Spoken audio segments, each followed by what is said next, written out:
Bienvenido a Euskal Politik, el podcast de actualidad política con tertulia, entrevista desde una perspectiva vasca. Soy Jon Koldo Arteaga y te animo a que nos sigas en euskalpolitik.eus. Bueno, Gabon eta ongi etorriak Euskal Politikera. Gabon Unai eta Jon, momentuz. Gabon. Gabon. Bueno, gaurko saioa izango da euskeraz, eta gure asmoa da gero etorri behar dira lagun batzuk, iparraldetik haien ikuspuntua, emateko, eta gien bat guri azaltzeko zer gertatu egin zen atzo, iparralden. Udal hauteskundeak zirela eta, hemen hegoaldetik hainbat kontu ez dira ondo ulertzen eta da gehien bat galdetzeko. Lehenik eta ben ez dakite sistema edo egitura ondo ulertzen bada, seku goituta gaude alderdiek azkenean zerrenda buru batzuk aurkezteko eta zuzenean bozkatzeko eta ikusteko ja egun berean nor da alkatea edo. Eta hemendik ez dakitzeran ikusten duzuen, zuk agian Jon gehiago kontratzen duzu, baina unai dago galdezka eta, bueno. No, galdezka normala da galdetzea. Azkenian onartu behar dugu be bai, lehen esan dugu moduan edo, ego alde zentrismo badeko gula, zentzu batean edo horrelako hauteskundei begira edo, eta behintzat hegoaldetik ez dugu ulertzen, hasiera batean zein dan sistema eta azaltzeko modukoa da, ez? Azkenean atzo egon nintzen ni adibidez berbetan semeagaz horretaz bebai eta berak esan duztan, ez dut ulertzen ez bez. Eta ni nola, hemen aditua daukagu, hasi que aprobetxatu dugu gonbidatuak etorri baina aurretik apurbete Jonen jakintza hartzeko eta berzer esaten dagoen berak, ez? Baina onartu behar dugu bebai askotan begiratzen dugu alde honetatik eta ara begiratzen dugun bakoitzean ez dugu ulertzen gauza asko, ez? Orduan oso interesgarria da niretzat behintzat gaurko programa. Aber zer azaltzen diguten edo zer azaltzen didaten. Bueno, a ver, ni ez naiz zaitua. Esan behar dut. Bai. Atzo, oso engantzatuta. Esperto hutsa da. Oso engantzatuta egon nintzen hauteskundera. Baki torregaitxik dinot. Herri oso, eta benetan, zoriondu nahi ditut Euskal Irratiak eta Kanaldude eman zuten Manelde gaitik, nik uste dut gainera eredua Ipar Euskal Herri mailako irratiak batera eta gero era berean telebista bat elkarlanean aritzea eredua dela, adibidez, gure udal hauteskundeetan antzeko zer egin daitekeelako. Igual ez EITB-ren bidez, igual 11 telebista eta tokiko komunikabideak. EITB-rekin nire ondo legoke, berez korrikan egin izan da eta funtzionatu izan du. Ez dakita urton zer asmo dagoen. Eta, egia da niretzat ere apur bat arrotza dela sistema hau. Claro, hemen liceo frantseseko ikasle hoi bi gaude, okeres banago, eta gertzen da hor jasotako heziketa, eta normalean hemen Hego Euskal Herrian eta Espainian dagoen sistema proportzionala da, eta Ipar Euskal Herrikoa okeres banago, eta Frantziakoa gehiengoan oinarritzen da. Hau da. Eta bi itzuli ditu, balotajea esaten da, esaten zaio, balotaje euskeraz, gazteleraz ere esaten da balotaje, eta hor, gero igual agian gure gonbidatuek zuzenduko dute. Baina, bigarren fasera pasatzeko bosen 10% lortu behar da, bigarren buelta dago baldin eta hautagaiaren batek. 10 edo 6. 10. Legia ia aldatu egin zen uste dut, baina 10% izan behar da. Gutxienez? Nik esan 10%. Agian erratuta gaude, Nik uste dut dela 10%. Bai, esango zu zergatik uste dudan. Ze lehenengo aldia Ipar Euskal Herrian ultraeskuineko zerrenda bat bigarren fasera pasatu dena, Asamblea Nazionalek lortu duelako Baionan. datorren astean aurkezteko aukera izatea.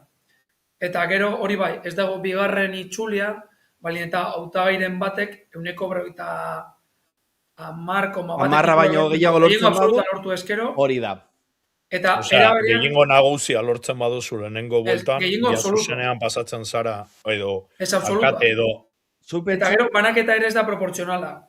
Banaketa, okerez banago, buruz nabil, agian gure entzuletako batek zuzenduko du, ez dakit, ez ote den 15 hiru zinegotzi artean, edo 12 hiru olako zozer. Behintzat, hainbat herritan, hori irakurri nuen berrian, hor ere, zoriontzeko modukoa da, berriak eginiko lana, berari esker eta Euskal Irrati esker informatuta egon naizelako. Eta garelako, ez? Garelako Bai. zoritxarrez, hemen horrelako informazioa lortzea... Eta ni bilatu nahian, deian bilatu nahian, haber informazioa purbet, eta ez dut ikusi. Hori bai, ikusi. Nurden Arretxek idatzi du horri Bai, buruz. bai. Artikuloak baino gehiago. Bai, Baina argitaratu dituzte Gilean bat, nautiaz... ironia purbete jarri dute, aproposein dut, ba hori, salatzeko, ze bai ikusten dut adibidez Castilla Leoneko hauteskunde buruz hitz egiten asko eta asko, iparraldekoak baino. Orduan, ba, bueno, gauza da. Bueno, segi, barkatu Jon, Ez, hori. Eta gero hor beste gauza bat apurat ezberdina dena, da, zerrendak zelan osatzen diren, eta adibidez hori berriako kronika irakurtzen badugu, adibidez EH Bairi buruz bereizten dituzte EH Bairen zerrendak, edo EH Baiko kideren bat buruan dauden zerrendak, adibidez Lekuin da horretako bat, eta Dona Paleo bai, bale, hor alkatea EH Baiko izango da, baina zerrenda ez da EH Baikoa. Asko batu dira eta gainera atzo, gauza bat gustatu zitzaidan aipatu zutena Euskal Irratiaken, esaten zuten, iaia zerrenda guztietan bazegoela edo Euskaldun bat, Euskaltzaleren bat, edo Bertzaleren bat, ezkerrekoa, eskuinekoa, baina zerrenda guztietan hori positiboa da Euskararen alde, Euskararen txat, eta gero hor, ba, bueno, gaur egun herri elkargo bat da, baina Euskalo hemendik 10 urtera ea eskumen gehiago dituen beste, ba, ez dakit esan, eskualde bat den, edo ez dakit zeizen jarri, ez dakit zeizen jarri. Esaten omen dute, izango dala, hirugarren itzulia. Erkidego bat, ez? Bai, baina ez nahi dut. Erkidego bat. Baina, edo proto erkidegoa, edo, ez? Dinot. Bai. Dinot. Ez. Nik ere entzun nuen, proposamen bat zela, Korsika bezala, bai, autonomia. Probako saio bat egitea erkidego moduan, ez dakiz izen zeukan, ez dut gogoratzen. Eta, bueno, gero hor, emaitzen artean, ba, bueno, Biarritzen Etxagaraik irabaziarren, eskerrak buelta eman aldio, baina hor, eskerreko bizarren daude, Iriart, EH Baikoa eta Bertzale, eta Etxeto oso Jakobinoa, horan ea zelan bertzen duten elkar, Etxeleku zelan ez, gertatuko da, Kanbon, 3 zerrenda daude, akorde batera helduko ete dira Etxeleko buru duen zerrenda eta EH Baikoa, horre gauza asko dago, Donian Elizunen bigarren buelta. Jone, momentu bat, guretzako arrotza izaten da, horrelako paktuak egiteko, lehen itzulia eta gero, 2 egunetan, hau da, gaur eta bihar daukate aukera paktuak egiteko. Eta horregitek, ba, adibidez, bueno, gehienak zuzenean hautatu dituzte ja zuzenean alkatetzak edo zapesak, eta gelditzen dira uste dut Maika herri, gehien bat, handiako da, Baiona, Miarritze, Hendaia, Kanbo talakoak, eta gero sartuko gara, agian 3. itzulean, hau da, elkargoko lehendakari izateko hautagaitzan, eta horretan sartzen dira kontu batzuk. Baina, Landerrek esan duen moduan, gure aldetik, gogoratu hiritar zerrendak aurkezten direla. Eta ez gure ikuspuntuetek alderdiak, babestuak. Osa, baina ez da herriak esan dut nik Lander apurbet dekogula bebai ego alde zentrismo bat. Eta amendik begirata edo ez dugula ulertzen, nik behintzat, nirei behintzat kostaten jat asko ulertzia edo, askotan dagoen nahaste hori, zerrenda horietan, alderdiei begira edo. Ze ez da hain arraro topatxia zerrenda bat, eta zerrenda baten barruan edo, alderdi bateko edo besteko signifikazio apurbet dauzkaten pertsonak edo, ulertzen. Eta hemen oso tasata dago zerrenda bakotxa eta alderantzi zeiten da. Zerrenda, adibidez, herri batean irabazi duela, bestakit, Eusko Alderdi Jeltzalea edo Alderdi Sozialista edo Euskal Herria Bildu ikustea, baina han desberdina da. Eta hegoaldetik ikusita edo begirata ez da hain arrasa ulertzea. Ez, horregitxik, bueno. A ber... Egozentismoa dela eta gauza bat esango dut, apuratu barkabean pasatu dena, baina Miarritzen Sergio Blanco irabazitu hauteskundeak, imaginatu Mesik Barcelonako hauteskundeak irabaziko Madrileko jendarekin juten dela, zerrenda berean. Ez, baina zen dut... Ez, da, errubiko jokalaria. Bai, bakit errugbi jokalaria dela. Ez, baina ez da jokalari. Osa da... Bai, bakit, baita. Baina antzadenez, berarekin batera jundire, antzadenez, eta irakurri dodan moduan edo, bai nahiko eskerti baten aldetik edo, pertsona batzuk, eta zentro-derecha edo ez dakiz, eta zerrenda berean jundire, bestearen aurka egiteko edo. Orduan horrelako... Horregetak esaten du Jonek, zuk pentsa dala Mesik aurkezten dala horrelako hauteskundeetan. Bai, bakit. Edo baina Madrileko jendearekin batera juten da. Edo atzo adibidez Jordi Puyol boskatzen. Zakite bideo ikusi duzuen. Bueno, Atletikeko azken hauteskundetan nik boskatu nuen Aitor Estebaren ondoan. Zan nahi dute hori ere gertatzen dela. Baina, egocentrismoa esan nahi dut, Sergio Blanco aurkeztu da, eta errubian bada lomurekin batera igual... Izen bat deuko errubian ondoan, bai. Eta gero horre, nik uste dut, gu, egocentrismoa garriro, gu buruan daukau, ditugun herriak, tamaina ez dira berdinak. Hori da. Hau da, kanbok zenbat biztanle dauka, 3.000? Edo gutxiago, orentxe ebia toko dut, baina oso gutxi. Esango tzuet oin, baina... Esango die, bai, a ber. 1.200 ikusi dut. Etxan, 4.000 bostean. A ber, Wikipediaren arabera 6.600 eta 69. Zer herri litzateke Bizkaian. Tamaina aldetik esan nahi dut, Bastakit. 7.000... Ortuella bat? Zein? Ortuella bat? Uste dute, Ortuellak deukola 10.000 da piko. Baina bai, bueno, konparazioa, bai, izan leike. Eta Kamo herri nahiko ezaguna da, baina gero... Bai, bueno, batez be hori... A ber, Ortuella esango txu. Bai. Ez dakite eruzkina irakurre duzuen. Gabon, irakurren egurren nebruska batean iparraldeari... Ortuella 8.000 da piko, Jon. Segi, Jon, markatu. Ez, hemen eruzkina. Iparralde esan baino, agian ekialde esan beharko genukela. Igual bai, arrazoia du. Iparraldea da itxasoa.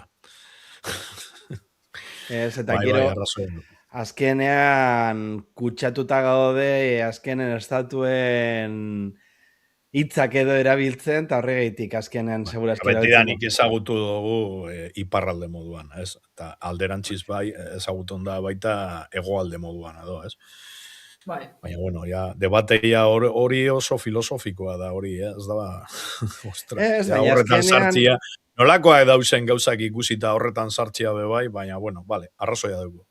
Gero, horre posteko datxo Euskal Herratiaken elkarrezketatu zituzten hainbat alkate eta asko euskaldunak ziren. Eta bestela, itzulpena izaten zen zuzenean. Eta hori horrelako edadide txikientzako, niretzako, baina gauzatxu betor dau beste debate bat zabaltzeko. Gauza bat da euskalduntasuna eta euskaltzale edo euskalduna izatia edo, eta beste gauza bat da, eta hemen politikazari garen moduan edo, galdera botauko zuet zuei be bai, ez? Gauza bat da euskalduna izatia, eta beste gauza bat da abertzale izatia. Eta Bai, nik horrekin izan lotuta, dut niek, nola erabiltzen Galdetuko dira niek, adibidez ikurriña eta lauburuak bertan. Bai, baina hori da nahiko beste gaixo galdera dakizu. bat askotan, eta izan leike amendik ikustea berriro dinot, ez dakit eseratan edo, baina bai ikusten dut hori apurbet eta errespetu osoz, zango dut hau, baina bai ikusten dut folklorismo hutza, egoten dela askotan, adibidez, errudbitaz egon gara lehen itxegiten, ez? Eta zu biouko kamiseta ikusten baduzu oso politxe da ikustea ikurreinaren hiru koloreak, ez? Baina, eta gero ale, abirongo hori taldearen abe bai, jendeari entzuten badiozu, entzuten baduzu be bai nola besten dute, eta ikurriña zurte, eta potxoka, eta ez daki zer, baina nik bai ikusten dut zoritzarrez, niretzat, behintzat, zoritzarrez esaten dut, nik neure burua, abertzale moduan dualako, ez? Baina, bueno, bai ikusten dute askotan geratzen dela folklorismo gutzan. Eta nik bai, errespetu osoz, esaten dut, Zu juten zara herritzera eta handozu ikurriña bat jarrita, baina da, ikurriña hori horren aldarrikapena da politikoa, edo bakarrik da kulturala. Adibidez, hori da, nik neure buruari egiten diot galdera hori askotan, ara jutean edo, eta ikustean hori, baina gero ez dut nabaritzen horrelako kutsu politikoa.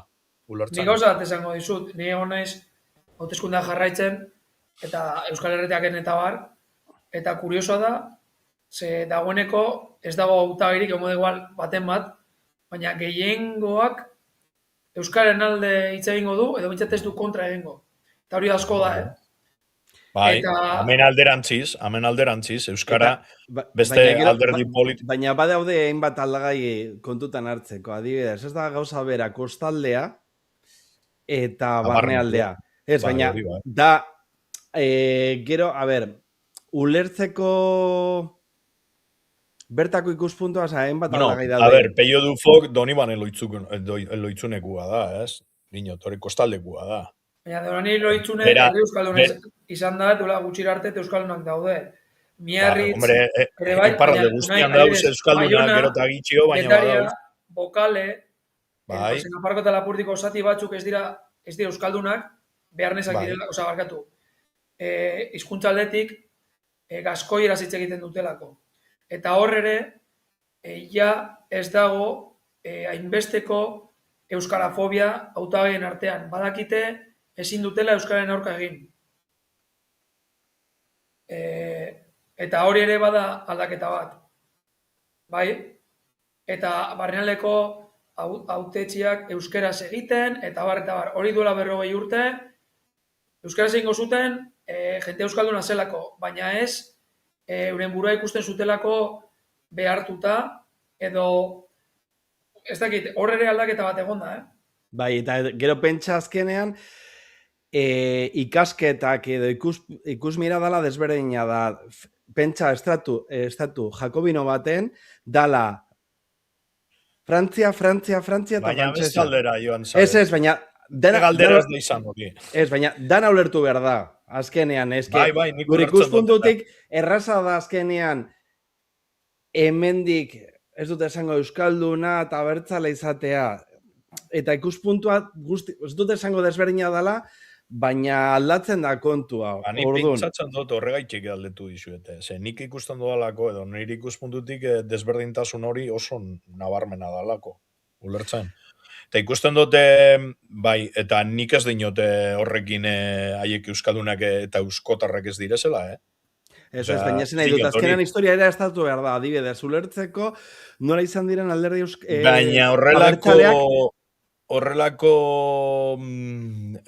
pultxo edo politikorik ez dut ikusten.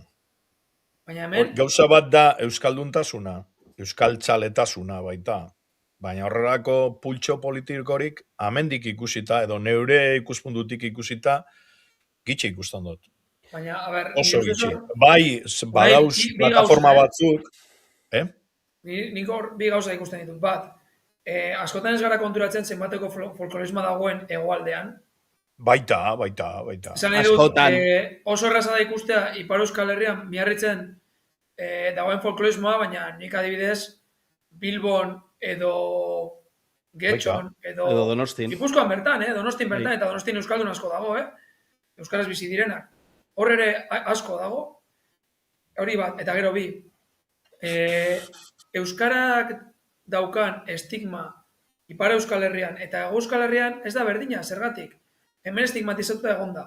Baina hemen, azkeneko urtetan, hegoaldea aberetze izan da. Ipar Euskal Herria ordea pobre izan da. Eta bastartuta egon dira batez ere barnekaldea. Hori da. Orduan, ezberdina da.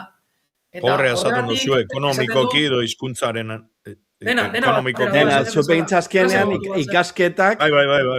goi ikasketak azkenean bordelera o Parisera joan berzirela. Bai, jarraitzen da Hobetzeko begoan, asko eta gero azkenean horregaitik ikasketak edo behintzat bizin modu, bueno, azkenean lan duin bat lortzeko azkenean asko eta asko mugitu behar ziren. Ez dute esango galegoak bezalase gertatzen zala, baina euskaldun asko eta asko mugitu behar zirela. Bai bordelera edo Parisera lehen ikastera, eta gero agian lan egiteko. Eta Ameriketara.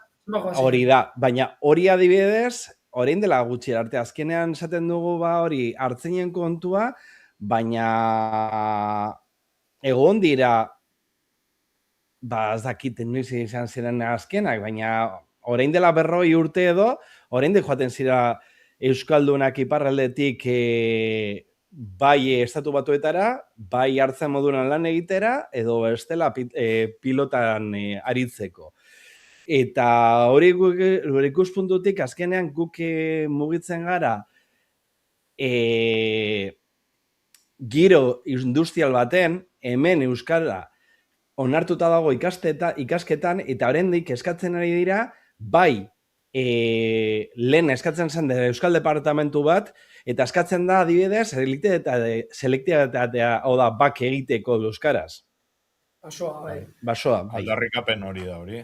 Eta gero, ez hori bakarrik brebeta euskaraz, eta bar. Hor ezberdina da. Eta gero hor ere, euskalaren galera askoz azkarrago gertatu da. Bai.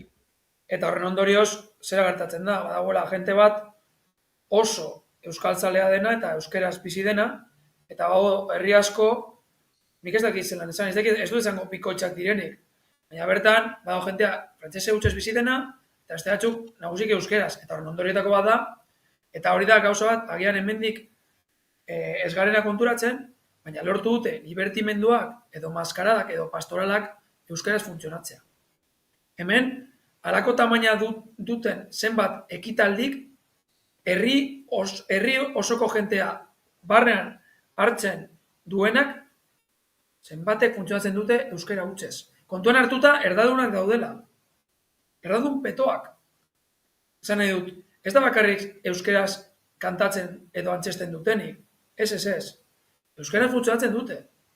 Eta nik hori, ez dakit egiz Bilbon zenbat konpartzak funtzionatzen duten. Horrelakoa gertatzen dire, Gabonetan askotan esan dugu hemen, Jon. Gabonetan agertzen dire batzuk, eta euren euskararen aldeko borroka horretan oinarritzen da. Bakarrik esatian, Gabon urte berri hon, eta horrekin nahikue. Hori ez da... A ber, eta ulertzen dute, Ez, baina, Unai... Zentzu baten pedagogia behar da.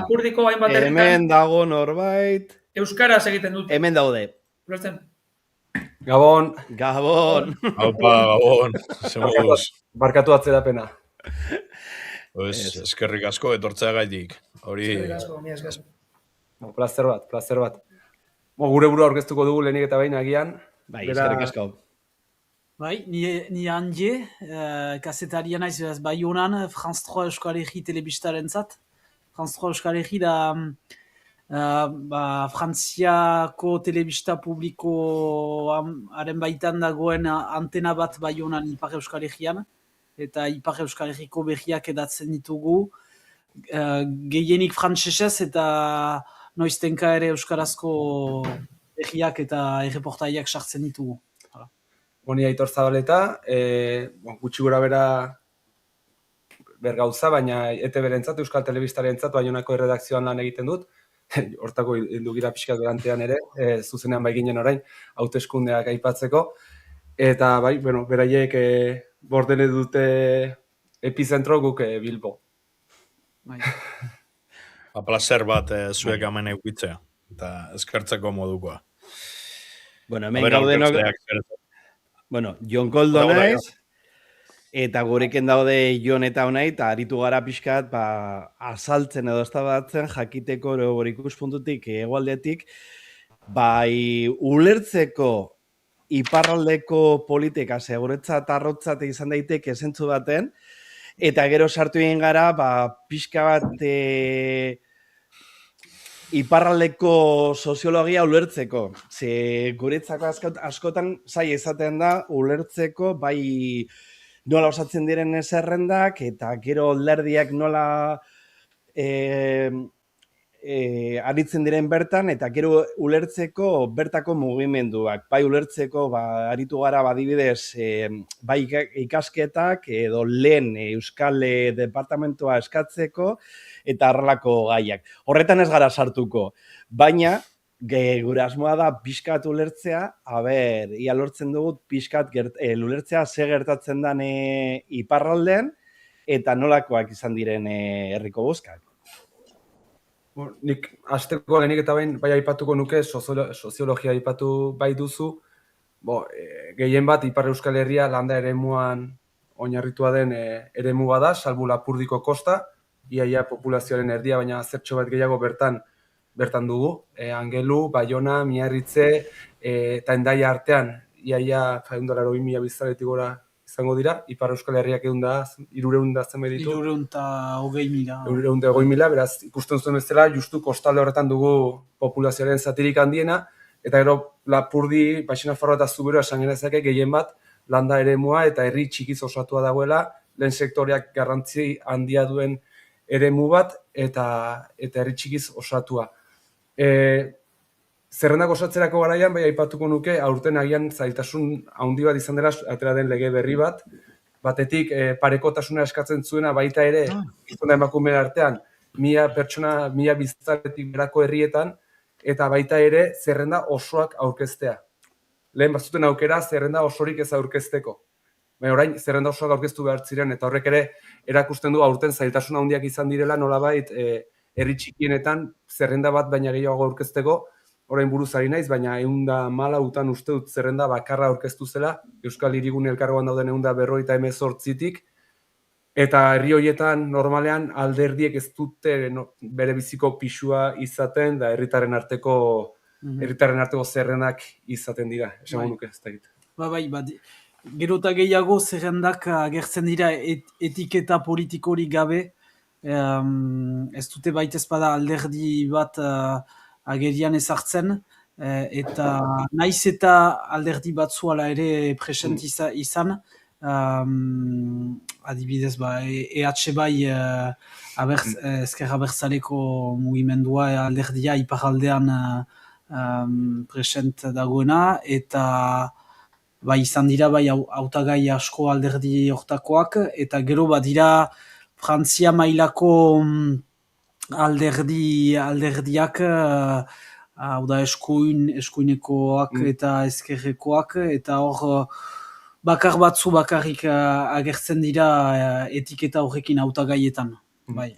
Kostaldean gehien bat, agian Claude Olive, Angelula aipatzen aldugu, Aixe hauteskundeak irabazi ditu berak. Jean-René Etxegarai ere Baionako auzapeza edo alkatea. Maider Arostegi. Bai, Jean-René Etxegaraiek badu Emmanuel Macron frantses presidentaren alderdiaren etiketa, eta Maider Arostegik miahitzen Les Républicains eskuin tradizionaleko alderdiaren kolore politikoa bai. Donibane Eroitzunen, Angelun eta Miarritzen. Hiru hiri horietan eskuin tradizionala izan da orain arte buru, ikusi beharko dugu orain Miarritzen zer gertatzen den. Kostaldean herri bakar bat edo hiri bakarra ezkerrean dagoena, Hendaia. Hendaian auzapeza edo alkatea alderdi sozialistekoa da. eta emaitza honak lortu ditu bozen lehen itzulian, eta normalki bigarren itzulian aukera hondiak ditu berriz hautatua izaiteko. Esan behar dela ere, lehen zerrendan osaketa aipatzen genuen, eta egia da Koitxe Zenarro, Hendaiako auzapeza sozialista dela, baina bere zerrendan eraman du, esango nuke ia denetarik, ez? Eskuineko jendea, komunistak... Horretaz egon gara lehen hitz egiten. Ze, amendik ikusita, eta barkamena eskatu behar dutzu ego bebai, esan dugu, termino barri bat inventatu dugu, ego aldezentrismoa, esan dugu, dekogula amendik, eta bai... Odei raperoak asmatu zuela nik uste dute... Bai, barkatu. Beraren zaten meritua orduan. Baina kontua da hori, askotan amendik ikusita edo, ez dala ulertzen horrelako nahasketa zerrendetan. Badakigu, sistema desberdina dela, eta izan leike hobea izatea, ez dinondik ezetze, izan leike hobea izatea. Ze hor premiatzen da eta boskatzen da batezpe pertsonari. Edo holan ikusten dugu amendik, ez? Baina nik amendik ikustean edo ez dut ulertzen horrelako nahasketak ikustea. Hori nola ulertzen da, edo jendeak nola ikusten du horrelako nahasketak, nola ikusten ditu horrelako nahasketak? Dinot, jendea, orokorrean normaltasunez ikusten da hori, amendik ikusita nik ez dut ulertzen, neure buruan az da sartzen, eskuineko pertsona bat, eskerreko pertsona batekin edo antolatxia horrelako zerrenda bat. Zuko nahi pentsa adibidez zure etxean, azkenean, zure bizilagunek azkenean, bai, baina dinot, ulertzen dut horrelako nahasketa bat egotia, ardatza beste bat izaten bada, adibidez, eta adibide bat jarriko zuet. Abertzalea izatean, edo. Izan leike, momentu estu eta larri batean, edo, antolatxia zerrenda bat nahastua, bai eskerreko jendearekin, bai eskuin edo ez dakite, adibidez, jeltzale edo mundu edo PNB-ko jendearekin edo, defenditzeko, ez dakit, abertzaletasuna, hori ulertzen dut, baina gero, horrelako nahasketak, zeuen artean begiratu zarete hori, zer esaten du flipau honek, Agustin normala da, ez? Baina hemendik ez da ikusten nahi normala denik. Enaiz politologoa, nire iritzia da, nik pentsatzen dut eskuina eta ezkerraren arteko zatiketa hori iparraldean, edo Frantzia mailako hauteskundeetan zatiketa honek badu bere garrantzia. Baina gero tokiko hauteskundeetan iparraldean behintzat, zatiketa honek ez du hain alako garrantzirik. Aldiz, beti nik ezagutu ditut erritipietan beti zatiketak egiten ziren abertzaleak eta abertzaleak ez direnen artean. Nik zatiketa hau garrantzitsuagoa izan da beti Ipar Euskal Herrian. Eta oraindik badago beti. Gero eskuina eta ezkerreko politikak gehiago Frantzia mailan estatuan ikusten dira. Eta errietako kudeaketan edo ez da desberdintasuna handirik, ez da ezkerreko programa argi bat eta eskuineko programa argi bat. Gero esan behar da ere, 300 pertsonako herri batean, edo 500 biztanleko pertsona batean, ez dela kudeaketa berdina Baionan edo Angelun izan dezakegunarekin alderatuta. Gero hainek erraitentzunarekin, bai, ala da, hemen urtean hitzez izan da abertzaletasuna nolabaiteko paria bat, edo parean genuen hau, eta hauek Frantzia zatitzen dute, Republikaren baloreak zatzite dituzte, ez dute batasuna bilatzen, eta nolabaiteko etxaiak izan dira, orain pixkanaka ezker ikusten dugu batez ere Bai. kongresurako hauteskundetan, da nugo Fronto Pello Popular Flau. berria eta egintzen garai horretan eta agian pixkanaka ari direla postura horiek edo posizio horiek aldatzen, baina oraindik ere mantentzen da, adidez Kanbon atzo etxelekuk irabazi zuen, DBZ parean, baina DBZ adibidez dirudienez Kanbon erabili du diskurtso hori, kasu honekin hau abertzalea da, nazionalistak zatitzen gaituzte, ez dute batzen, eta oraindik ere ekonomizatu alden estrategia bada iparraldean, bildurra handia diotelako, hezkuntza sistematik eta hori jada iraultzatik berdintasun gaizki ulertu horren izenean, frantsesa ezten guztiak zatitzen gaitu ez da ona eta txarra da eta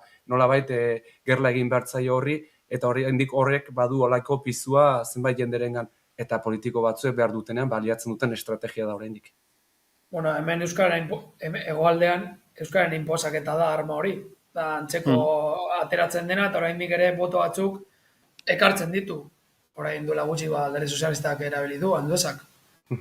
Eta hor nire galdera da... Naiz eta bere euskalduna izan, Bai. Naiz eta bere euskalduna izan. Eta nire galdera da... Autokazio askotan ematen da hemen ere, Euskaldun askok, euskalduntasun horriuko egiten diote. Horretaz egon gara... Bai, nik horregatik lehen esan dut, postekoa dela, hainbeste alkate euskera zentzutea. Bai. Atzokan aldu den adibidez. Hemen egon ginen, engantzatuta Euskal Irratietara edo Kanal Aldudera hemen egon ginen batzuk oso egon ginen ikusten. Ni egon nintzen arratsalde osoa ikusten, eta gauez, Aitor, zu badakizu, kontatu nizulako.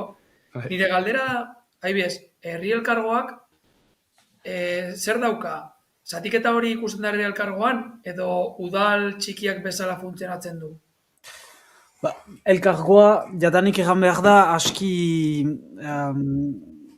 nola egan, aski gaztea dela, ze badu orai 10 bat urtea, edo 9 urte sortu zela, eta denbora eman dute pixka bat funtzionamendua plantan ezartzeko eta guzti, beraz astapenean etzen baitez bada zatiketa politikorik edo talde politikorik elkargoaren baitan, eta hor azken 2 edo 2 urte horietan, alderdi politikoak sartu dira pixka bat elkargoan, talde batzu osatu dira, bada Pello Etxelekuk eramaiten duen taldea, beraz Pello Etxeleku EAJ PNV-koa, naiz eta bere taldean auzapez guztiak edo gehienak ez diren EAJ-an, baina hala ere zentro eskuinekoak eta EAJ-rekin pixkat konpontzen direnak. Gero ezker abertzaleko taldea ere, hor uste dut hiriburuko auzapezak duela talde hori zuzentzen. Eta bi talde horiek agertu dira. Aldiz ez dira agertu Frantziako beste alderdietako talde politikoak, orai arte. Beraz, hortako zatiketa hori abertzale eta abertzaleak ez direnen artean elkargoan ere ikusten da.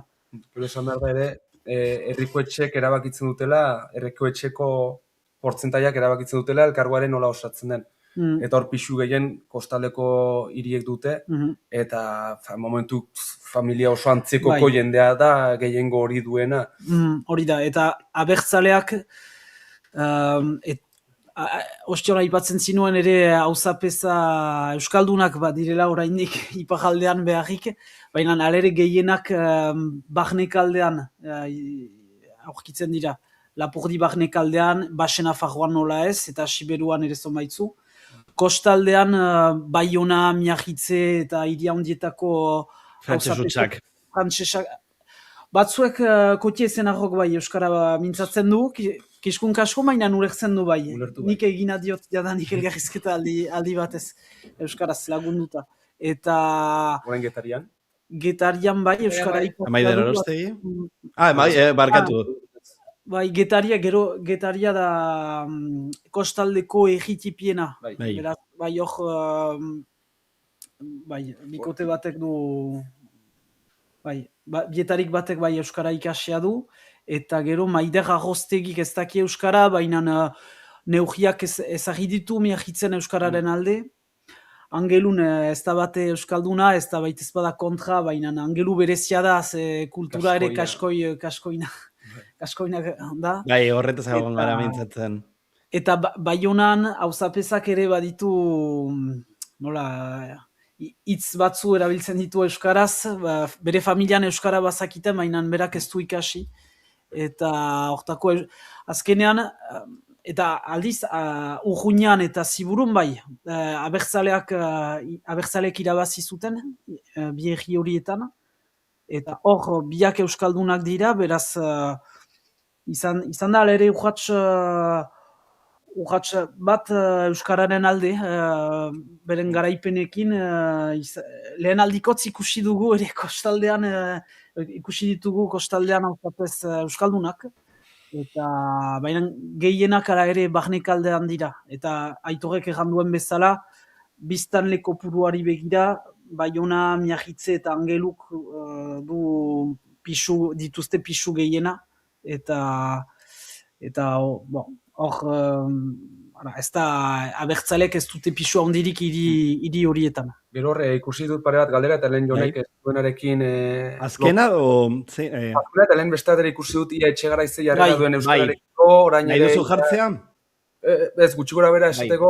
Hemen dago. Lehen aipatzen zen egualdean ere, egualdean edo batez ere Euskal Autonomia Erkidegoan du eta, orain ikusitu beste bat mugimendu eta bat euskararen aurkakoak eta nola izan diren, hemen ere esan behar da, euskararen aldeko jarrera ere askok ez dutela oso positiboa. Euskara ikusten da, zatitzen duen zerbait ere anitzek ikusten dute horrela.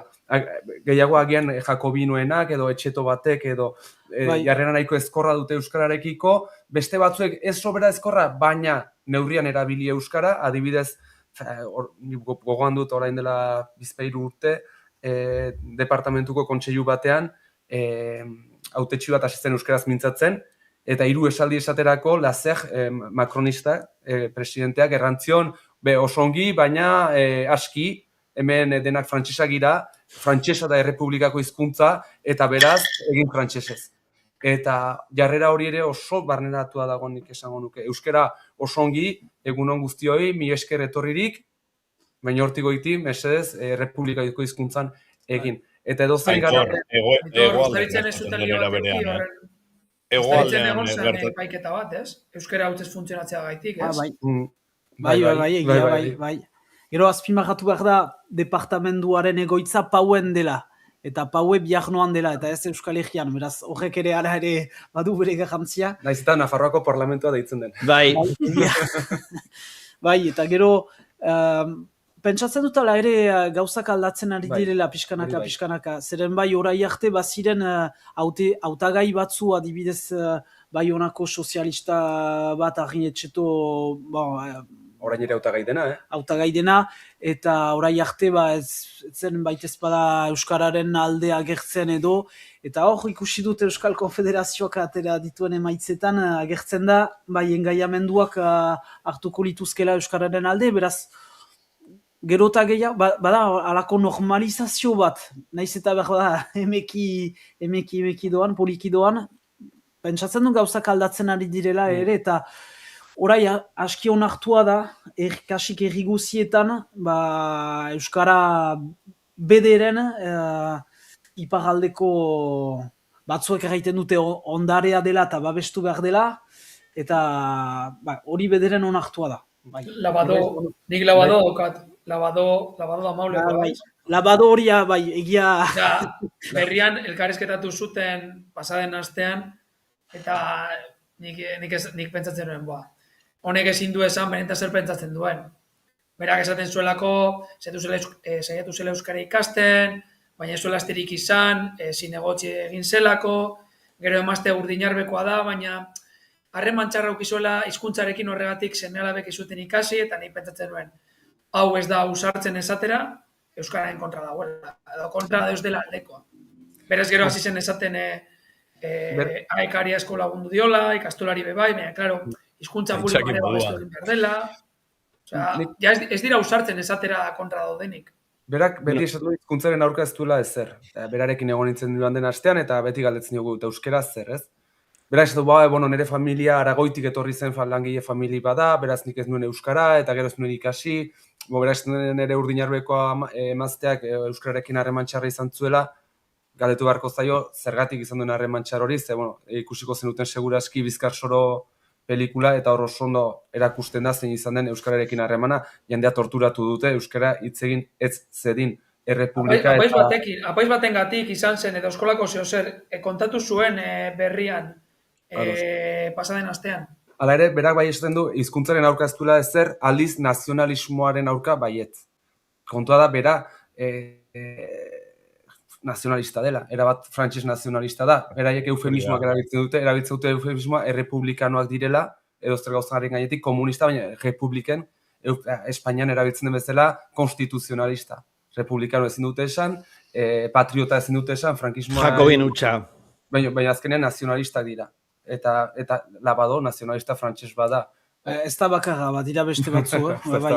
Eta entzuten dira gero eta kritika gehiago ere abertzaleen kontra ere. Hori Max Brisson senatariak ere duela hilabetea atera zuen kritika bat erranez EH Baien metodoak errepublikaren, frantses errepublikaren kontrakoak zirela eta bada egia oraindik hori zatiketa hori eta abertzaleen gainera abertzaleak gero eta garatzen ari dira, naiz eta hauteskunde horietan emaitza gazi gozoak lortu dituzten, ikusi beharko da bigarren itzulean, baina garapen horrek edo batzu jenatzen ditu. Baina esan nuke hor, agian, justuki, berak esan du senatariak ataztuen idatzi bat, esan ez, hori, ez dela alderdi, EH Bairen gainean ari zen, ez dela alderdi errepublikano bat, eta, ez baian jartzen zuen alderdi horren izaera, eta nolabait lehen aipatzen genuen Laserrek babestu zuen, departamentuko presidenteak babestu zuen senatariak idatzitakoa. Nik uste dut direla hor, beldurtuak direla, ikusten dutela pixkanaka, hainek esaten duen bezala, jendea ikusten duela abertzaletasuna azkenean izan EH Bai edo EAJ ez dela bat ere nolabait horrelako etxaia, eta hor ikusten da etxileku berak egin duen lana, baina Peio Dufo diputatu bezala egiten ari den lana ere, eta nolabait jendea ikusten du lan ona egiten ari direla, eta jendearen alde, gainera hemen etxebiztaren gaiak izugarrizko kezka eragiten du, nik uste dut biztanleriaren portzentaia handi batean, eta hori borroka hori historikoki ezker abertzaleak egin duen borroka bat, EH Bain egin duen borroka bat izan da hemen, eta nolabait orain horrek legitimatu ditu zenbait lan egiterako garaian, adibidez sozialista da, baina Iñaki Etxanizekin batera eta Frantzian egiten ari den lana zentzurretan jende askok begionez ikusten duelako. Eta horrek nik uste dut nolabait jendearen estigmak edo kendu dituela edo pixka bat apaldu dituela. Hala ere, berak esan duen bezala, oraindik bada mamu hori eta batez ere kontserbadorenean edo jakobinoenen artean beldur hori oraindik hor da, nik aldiz gaztenen artean ikusten dut agian beldur hori ez dela gaur egun horren presente. Naiz eta eskuin muturrak gazten artean. Gazomblemena nazionala eta erralakoak? Emaitza geroz eta hobiak lortzen dituzten. Baina hori gehien bat izan da, Baionan edo ikusten da ere barnealdean ere? Erriko bozetan, zerrenda bakarra izan da, eskuin muturreko zerrenda bakarra, Baionan agertu da. Eta hor, emaitza, 110 baino gehiago lortu du. Bikoiztu du, beraz, ez da gutxi. Aldiz, beste herrietan ez da agertu eskuin muturreko zerrendarik, baina erran behar da, Frantzia mailako hauteskundetan, asanbladarako edo Europar hauteskundeentzat ere, hor, irabazi edo, baina kriston emaitzak lortzen dituzte. Etxarrin nioa zizuen eskuin muturra. Bai, Etxarrin, Ainoan, Bankan, bai. Alduden uste ere, Urruñan irazi zuten ere. Horren baimenarekin, Jon Koldo, baimenarekin, baina horren arabera hori Xabierrek galdetzen dizue. Nola daude gazte militantzia taldeak iparraldean, Badu GKS, HKS jarki ernai aldiz, ez da antolatzen iparraldean. Nola dago egoera? Egi falta jatzu be bai, hori Xabier, beste aukera batzuk badauz be. Hori broma da, gubion artean. A ber, erantzuna da hori, horren arabera, eskuin muturrak, antza denez, aurrera egiten du, ez? Eta kaladeroa edo arrantza egiteko deuko bebai gazteriaren edo gazteen artean edo. Hori keskatzeko modukoa da, bintzan nire ikuspuntutik. Nola ikusten dozue politikoki gazteria iparraldean? Bi mundu, nik esango nuke. Ikastoletatik datorren gazteria batetik, eta gero eskola frantsesetik ateratzen direnak, badira baita ere hor beste bi edo hiru mundu agian. Baina batetik bai esango nuke ikastolan ikasi duten jendea, ikastolan ikasi ez duten euskaldunak ere gero beste zaku bat izan daitezke agian, eta gero agian handieko beto ezagutuko realitate hori, baina nik gazterian bai ikusten dut, batzuk dutela rangura edo izan daitezkela kezka soziala dituztenak, gehiago agian ekologiaren ikuspegitik, eta gero mobilizatzen ari dira adibidez feminismoaren ikuspegitik, eta azken urteetan ikusi da martxoaren 8ko manifestazioetan lehen ia jenderik etzen joaten, eta azken honetan jende desiente zegoen Baionan horrelako, eta hor gazte asko ikusten dira. Aldiz, badira beste gazte batzuek ere, oraindik ere eskuin muturrera gerturatzen direnak, saran izaten dituzte arazoak, eta oraindik ere jarraitzen dute, talde bada, kuadria bada, baina jipoitzen dituztenak ikastolako aur batzuek jipoituztenak, gero hauek ez da egite hemengoa ziren, baina Janlu Irazoki ere jipoitu zuten euskaraz mintzatzen zelako Donibane Loitzunen duela, horiek ez da ginoango ziren euskaraz mintzatzen zelako. Hori jaietan gertatu zen, ez? Bai, ez nagoela segun hemengoa ziren edo ez.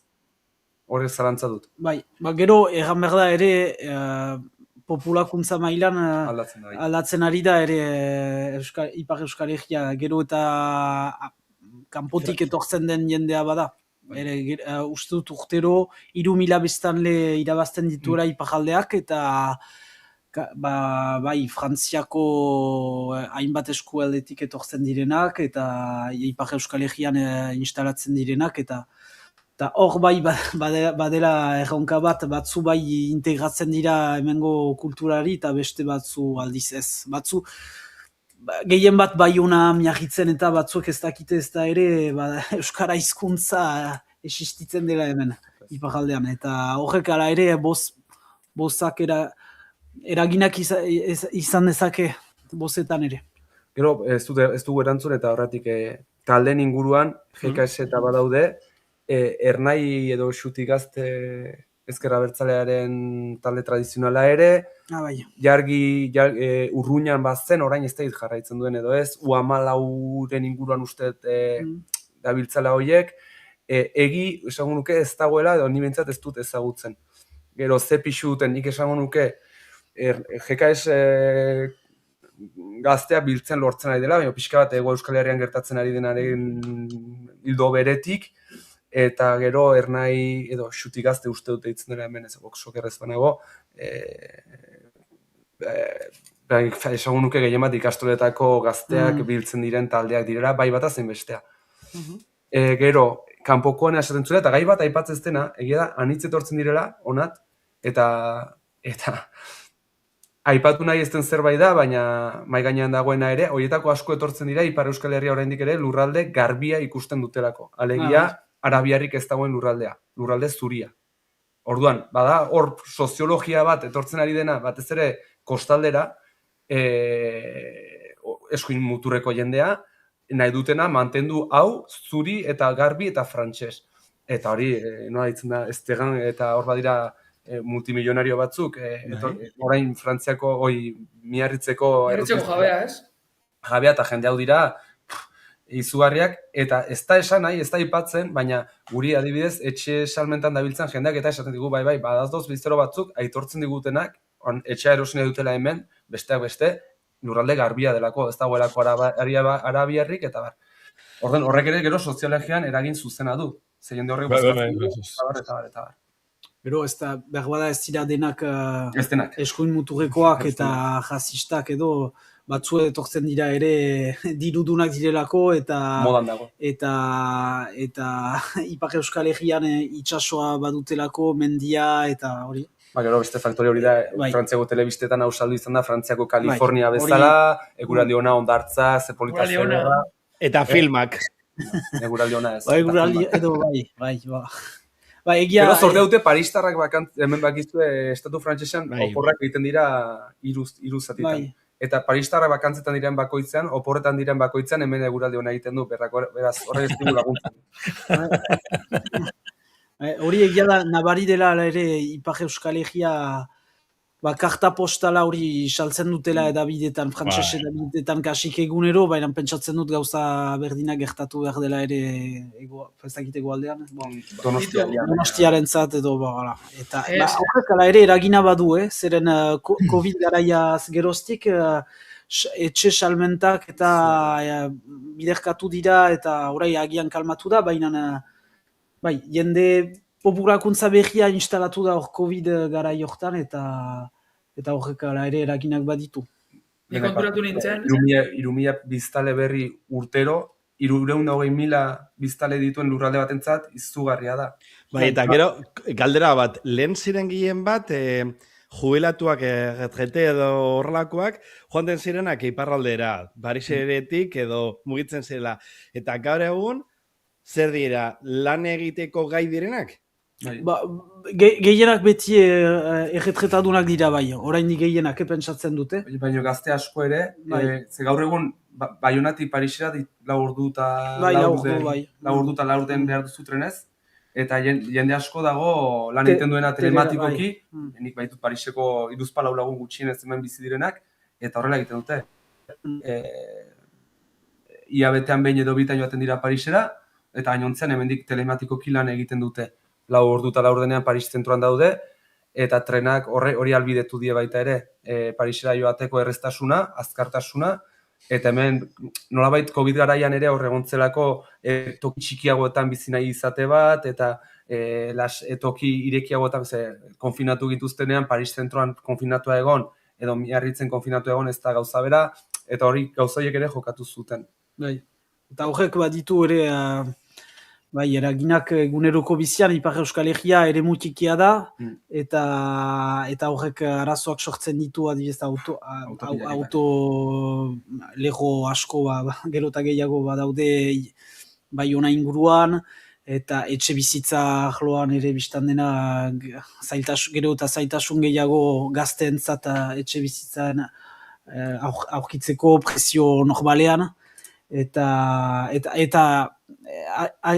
ere multipia eta azpi egitura guti ere, zakin nola egan, baina ez dago, nik ikusten dut desberdintasuna egoaldeko hiri batzuekin, hemen ez dira azpi egitura hainitz eraiki, populakuntza haundi baten egezibitzeko.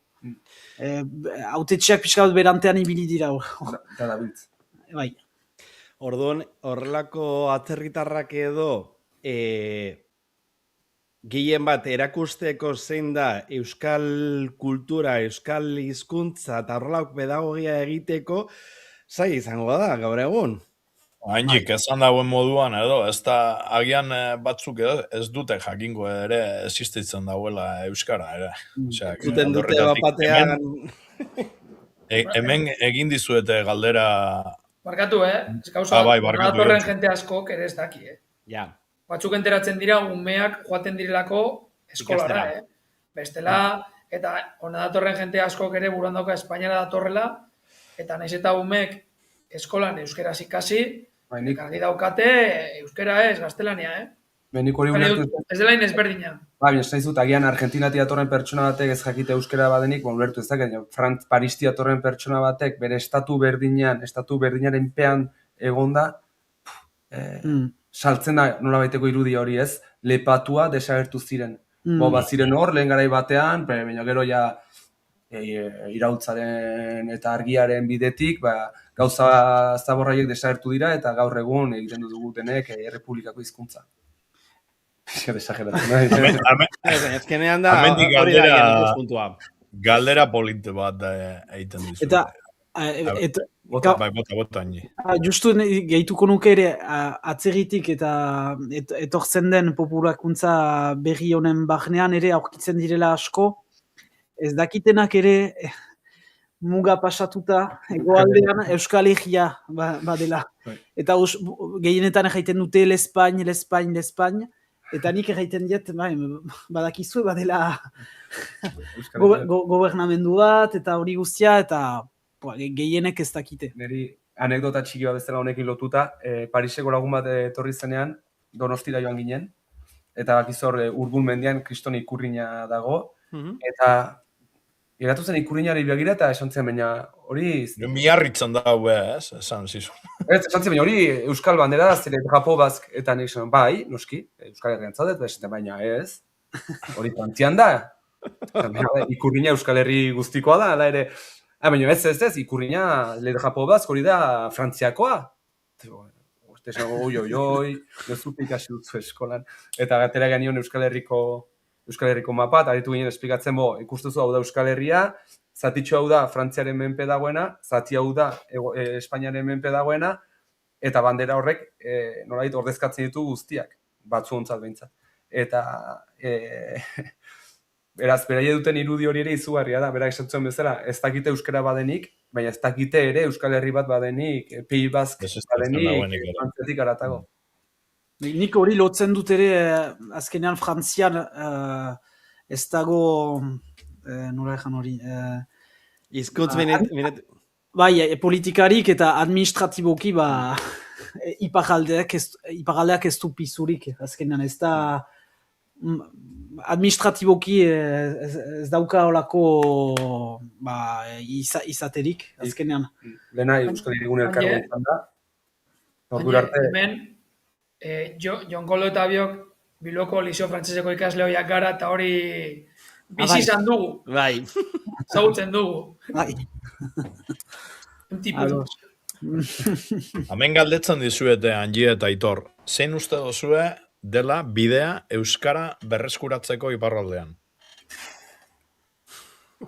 Galdera potoloa hori, Hori hizkuntzalari galdetu beharko diegu, baina... Bai, baina, bueno. Argi dago, politika publiko indartsu gabe ezinezkoa dela. Horretarako nik uste dut egitura eta beharrezkoa eta funtsezkoa dela, eta uneri iritzia da. Instituzionalki garatzen joatea, eta instituzionalki geroz eta indar gehiago eta eskumen gehiago izatea. Gainontzean ezinezkoa da. Departamentuak ez gaitu lagunduko, eskualdeak, Akitania Berriak ez gaitu lagunduko, eta estatuak ez gaitu lagunduko. Blanquer uste dut zela ministroa, hizkuntza ministroa, arek argi esan zuen, molak legea eta eztabaidatu zaian eta saiatzen ari zirenean lekuko hizkuntzek beste estatus bat izatea, ark esan zuen ez dut utziko horren azid arriskutsu bat landatzen. Beraiek badakite hizkuntza ez dela bakarrik komunikazio tresna bat. Elkartu eta gizartea sortzen duela hizkuntza batek, nortasun bat sortzen duela, izaera bat sortzen duela. Eta hori bildurra handia diote, badakite hizkuntzak ze gaitasun duen. Eta hor, bertako instituzio eta gaitasun ekonomiko propiorik ez badugu, Euskararen iraupena hemen, eta nik ere esango nuke Euskal Herrian oso komplikatua dela. Hemen batetik ez daukagulako laguntza hori, eta Euskal Herrian ikusten da, eta Glen Jonek aipatzen zuen bidetik, diskursiboki ere zapaldua zapaltzaile bihurtzea lortzen ari direlako. Eta hemen zapaldua zatitzaile edo etxai bihurtzen duten nolabait. Euskalduna da, molestatzera datorrena, ez dakit ez duena batasun hori nahi, eta azken finean iraun nahi duen hizkuntza bat eta nortasun bat eta herri bat gara, eta ez besterik bezala. Horrelakoak entzuten dire hegoaldean, Aitor. Ez da bakarrik iparraldeko gauza bat. Horrelako diskurtsoak noizbenka entzuten dire, edo jarretzen euskuen Unai, entzun bai, baina azkenean hemen berme badago. Esan nahi dut, atletik edo... Eurek esan daben modukoa dalako, dinot, ze azkenian bermatu behar dozu eta garapen hori lortzeko edo, instituzio batzuk dauzkagulako hegoaldean, ez? Baina, lege batzuk. Legeak, ikasketak ere egiteko eta gero basoa adibidez. Aukerak be. Ipar Euskal Herrian ikasleen euneko, okerez banago, 60 bueltan, ez dauka inolako harremanik euskararekin eskolan. Euskal Herrian, hainbat zatitan. 80. Baionan euneko 80 uste dela. Uste dute, zenbaki hori aldatu dela behiki, iparraldean, Ama eskolan eta... Ama eskolan eta bai gerota gehiago dira aujak euskararekin lotura dutenak. Bueno. Baina hori, Euskal Herrian gertatzen da, Iruñetik bera, bakarrik. Hala ere, gero hor badaz, nik bauduan barne gatazka bat ere, ez? Euskalduntzat jotzen ditugu, edo euskaldundutzat jotzen ditugu, euskara dereduan ikasi duten, hegoaldeari dagokionez, dereduan ikasi duten ikaslean hitz, baina gero euskara maila, aurten unibertsitatean Donostian egon naiz eskolak ematen, eta izutua geratu naiz, zeren hoiek, batzuek euskaldunduak kontsideratuko dira, baina duten euskara maila kezkagarria edo oso xumea da. Eta horrek ere, azkenean hizkuntzaren heriotza dakar. Hizkuntza ez balin bada lantzen eta hizkuntza ez bada barneratzen, gero horrek egingo duen transmisioa oso ez da egingo. Transmisio hori ez da egingo, beraz hor ere behar dugu nik uste dut autokritika bat egin eta pixka bat seriotasunez begiratu argazki egoki bat izan dezagun, zen nik uste dut gaur egun autokonplazentzian ere askotan erortzen garela. Eta horrek kezkatzen hau. Nire ustez Hemen Euskal Herrian adibidez zaharrek biziki euskara ederra dute, jende zaharrak eta gero gehien lotxatzen direnak dira euskaraz egitea. Badutelako sartua autoukazio lotxa hori, baina biziki hizkuntza ederra egiten dute, Baxena Farroan, Siberoan eta jende entzuten zuta. Bai, eta euskalkiak desagertzeko zorian dira maleruski. Mantentzen da iparaldeko batua deitzen zaion horri. Eta Siberuan Siberutaja mantentzen dute hori bai. Bai. Eta Manexak ezin dugu lortu. Manexak edo espainolak. Nire ustez hor, Aitor, eta askotan gu biok horri buruz egin dugu, eta tertuletan ere nire debutan horri buruz hitz egin nuen, ustez hor gakoetakoa da euskeraz gehiago landu behar ditugula gaitasun ekoizleak, hau da, ahozkoa eta idatzizkoa.